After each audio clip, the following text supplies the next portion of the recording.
Hello, this is 8.3 notes. The learning target and success criteria you can get from your book. You should fill this out before you do anything else. With this video, we're going to start talking about the box and whisker plots. So a box and whisker plot is just a data display. It generally breaks the data into four pieces. So you have a whisker, the first half of the box, the second half of the box, and the last whisker. But essentially, divide your data into four pieces, and it's just a way that you can display data. A quartile is 1/4 of the data. So you'll hear Q1, Q2, and Q3. So this is 1/4 of the way there, halfway there, and 3/4 of the way there, as far as the data is concerned. The inner quartile range is the range just inside of the box, or in other words, the range of the middle 50%. 5-number summary is the numbers you use or the numbers you need in order to make a box and whisker plot. They're the lowest and highest, as well as Q1, Q2, and Q3. Q2 is actually the very middle, so it's 2/4 of the way there or halfway there. So it turns out that that's the same number as the median.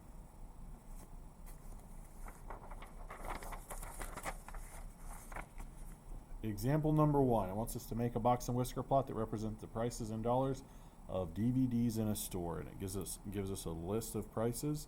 The first thing we're going to do with all of these is reorganize the list from least to greatest. So I'm going to do that, kind of marking them out as I go so I don't mess up or miss any. Oop, I already messed up. So 16, then 18, then the other 18, then 20, and then 24. Okay, so we essentially need to break this data into 4 parts so that we can get our 4 pieces. So I'm going to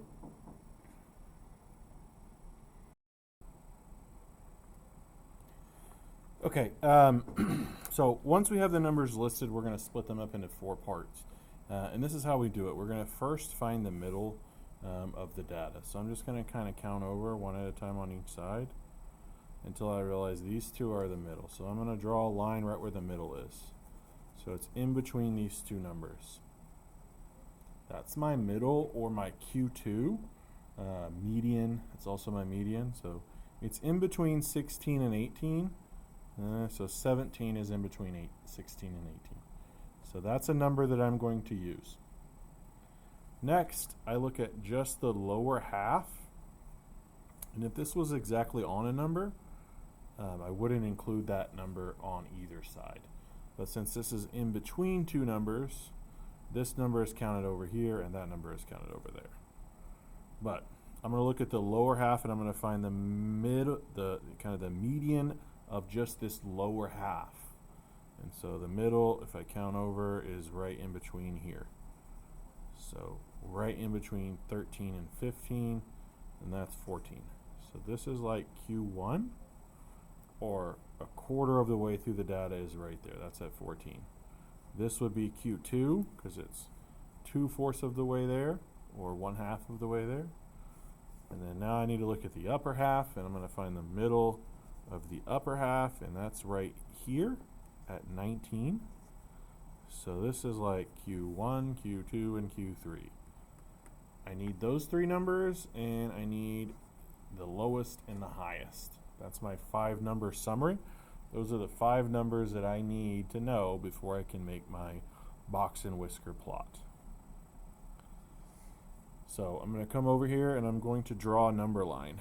Now my number line doesn't have to start with the number 1 or with any specific number, but I need to be kind of incrementally the same. So if I start with, maybe I'll start with like 10. And then I need to kind of mark it so that there's the same amount of distance between each one. 11, 12, 13, 14, 15, 16, 17, 18, 19, 20, 1, 2, 23, 24, 25, 26, 27, 28, 29, 30. Now, again, I need to try to, as best as I can, that these numbers are evenly spread out. And I didn't list all the numbers on my number line. I just listed every 5, and that's okay. But I'm going to draw my number line, and then above my number line, I'm going to plot out all 5 of these points. So I have 12, 14, 17, 19, and 24. So right above where the 12 is, I'm going to put a dot. Same for 14, 17, 19, and 24. Once I have my 5 numbers with dots on them, I'm going to draw a box through Q1 and Q3 and kind of around the middle 3 dots. Then I'm going to draw a line through my box right at my median. And finally, I'm going to draw a line to represent my whiskers on either side. And this is the box and whisker plot. So it looks like this. This is what it's supposed to look like. So you have a line through the middle, and so you can tell this is the lowest number. This is 1/4 of the way there. So this line represents 25% of the data. And then this would be halfway there. So this half of this box is also 25%.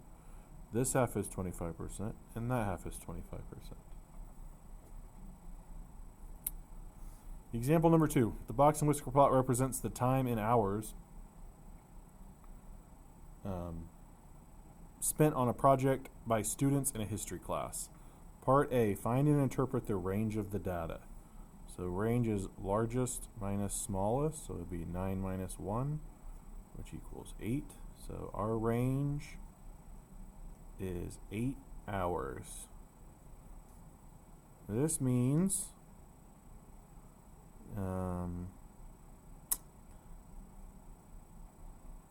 the student that spent the most time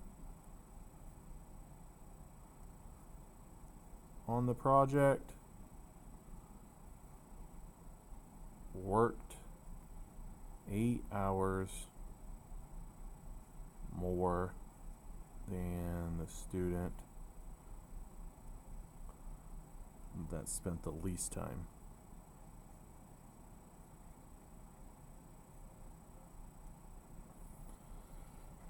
Okay, so our range, again, our range is supposed to show how our data varies. So this person, this high end at 9 is like the most time anyone spent, and this low end at 1 is the least amount of time anybody spent. So there's an 8-hour difference between the hardest working person and the least hard working person, or maybe not the hardest working, but the person that spent the most time and the person that spent the least time. There's an 8-hour difference.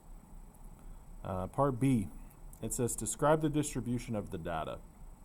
Right underneath here, we have skewed left, symmetric, or skewed right. Those are our options to describe the distribution. So when we have, it really is only about the whiskers, so that's what we're looking at. If the left-hand side is longer than the right-hand side, it's left, skewed left. The right-hand side is longer, it's skewed right. And if they're approximately the same length, we would say symmetric. So even though these aren't exactly the same length, this one's not significantly longer really than that one.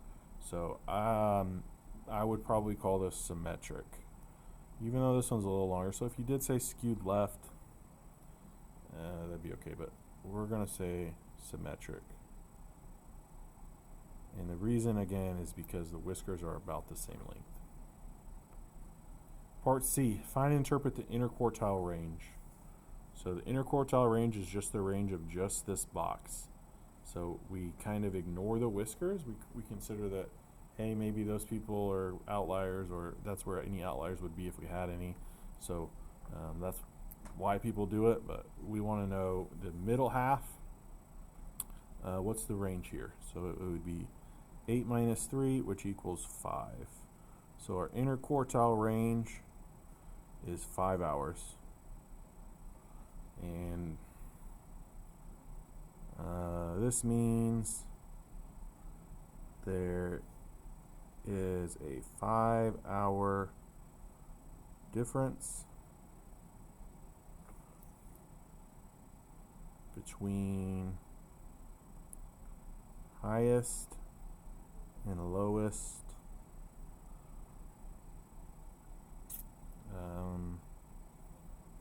students in the middle. Kind of the middle 50%, or the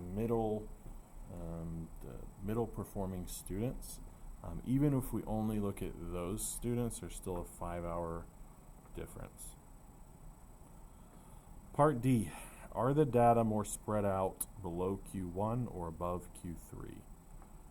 So this is Q1 and this is Q3. So is it more spread out here or more spread out here? Well, you can look here, this goes from 3 to 1, so that's 2. And this goes from 8 to 9, so that's only 1. So it's more spread out here because there's a 2-hour difference. So below Q1.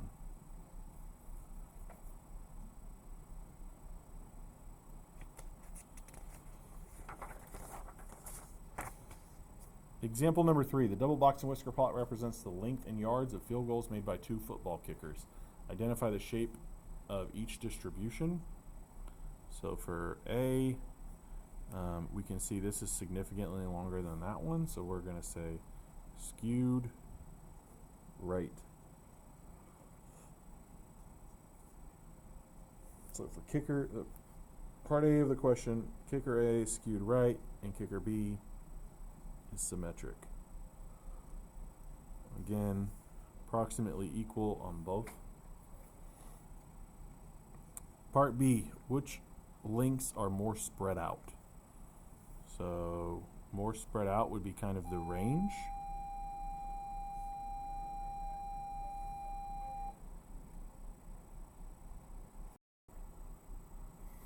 Okay, so for part B, which lengths are more spread out? So we're going to look at the lengths of the kicker. So essentially we're looking at the ranges. So for kicker A, the longest was 36 and the shortest was 24. So I do 36 minus 24, and so for A, I get 12 yards. Then for kicker B, I would do a similar thing. Looks like 31 minus 22. So for kicker B, we would get 9 yards. So which one's more spread out, or which one has a larger range? We would say that kicker A links are more spread out. 12 yards versus 9 yards.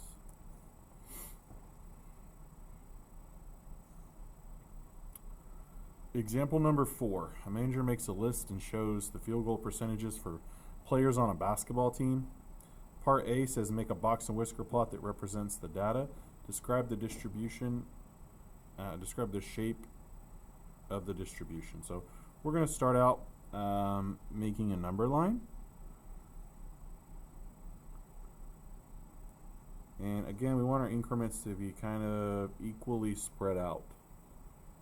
So it looks like I'm going to start with this being maybe 0.1.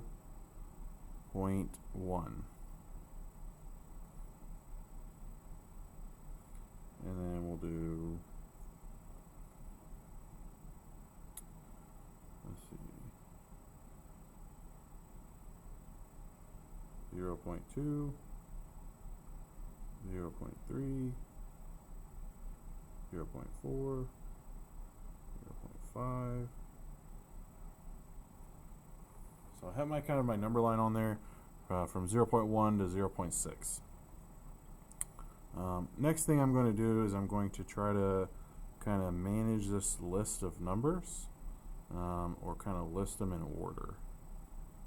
So to help me do that, since this is like 0.152, I'm just going to maybe shorten it to 152 and then cross them out as I go. And so I'm looking to put them in order from least to greatest. So 333, 394,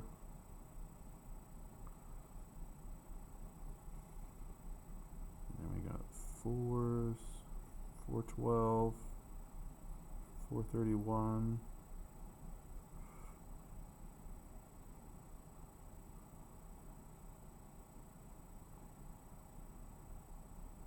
459, 463, 465, and 467.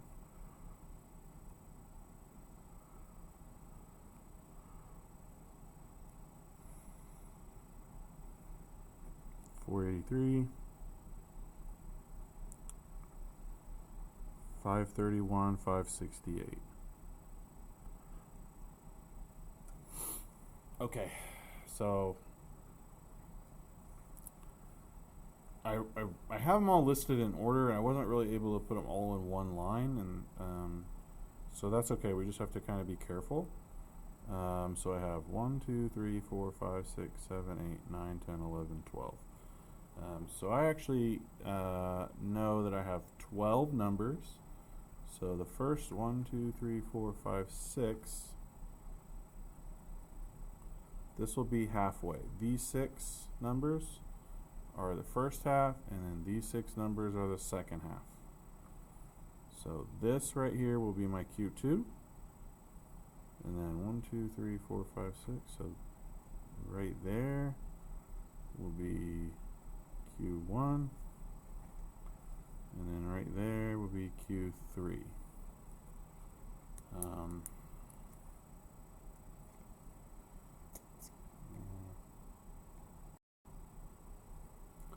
Okay, I think we're going to kind of get confused with this list right up here. So I rewrote them all in one line so that it's easier to see. So what I'm doing to start out with is I'm breaking this into 2 halves. So I got to have my numbers all lined up so it's easier and I don't mess up, because I probably would have messed up right there. So I'm going to find the median, or the middle number. So I just kind of mark one out as I go, and I find that right here is my median. So halfway in between 0.459 and 0.463, or halfway in between 459 and 463. So if I know what that number is, I could just write it down. If I'm not sure what that is, I can add them together and then divide by 2, and it's 0.461. So that's my middle number. After I have the middle number, I'm going to find the middle of the lower half. So the median of this half. So I'm going to do kind of the same thing with these numbers, and I find that it's right here. So it's 0.394 and 0.412. So I add them together and divide by 2, and I get 0.403. Same thing over here. The middle of the upper half, see how I have 3 on each side. So between 467 and 483 is 0.475. So I need those 3 numbers, and then I need the lowest, which is 0.152, and the highest, which is 0.568.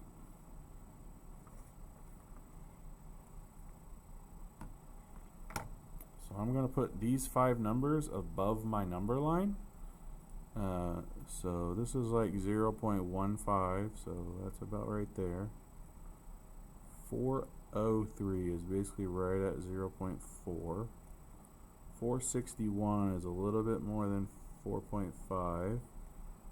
475 is just barely more than that. And 568 will be like right there. So I get my 5 dots on there, and then I take the middle 3 numbers and I'm going to draw a box with a line down the middle where my median is, and then I'm going to draw whiskers on the end. So again, back to our question. So for part A, it said make this box and whisker plot, and then describe the shape of the distribution. So this whisker is significantly longer than this one, so we would say skewed left, meaning the data is being pulled down. So there's some number, or maybe multiple numbers, that are kind of pulling the average in this direction. Part B. Does the data set contain any outliers? If we have skewed data, it almost always has an outlier. Or if we have significant length in our whiskers as compared to our box, like if this whisker is longer than the whole box, you probably have an outlier, or you're going to have an outlier. So we do have an outlier. It's going to be whatever number causes me to have this long whisker, and it's this one right here, 0.152 is my outlier. Okay, thank you. Please make sure you fill this out and all of this.